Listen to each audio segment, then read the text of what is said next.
Good day again mga kuys, it's me again, your Kuys Lance. Ayun, may gusto lang akong i-share na about sa Foodpanda, about this video, about dun sa open time zone ng Foodpanda ngayon. Lalo na dun sa mga bago pa lang dyan na kakapasok pa lang kay Foodpanda. Ang gamit is, katulad ko, bike, or ang gamit ninyo is motor.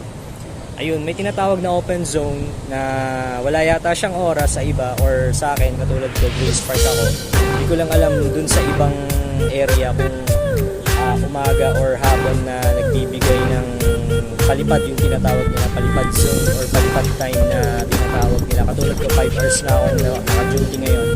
Pumasok sa akin ng magla-lunch na ngayon, so yun, isang quick lang na break yung gagawin ko mamaya, pero itutuloy ko na ng 3 hours yun.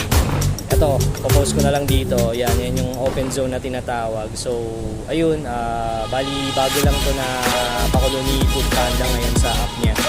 So dun sa mga bago, ingat lang kayo palagi, huwag maligit sa pagkuha ng mga orders saka sa pag-deliver.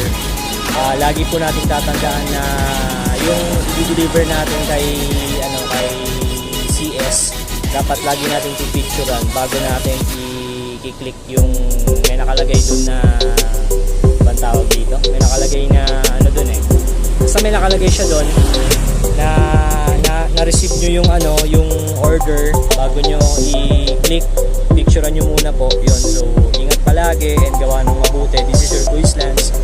Ayun, lagi tayong magdarasal and lagi tayong iisip ng mga legal na bagay para dumiskarte, hindi din sa masama.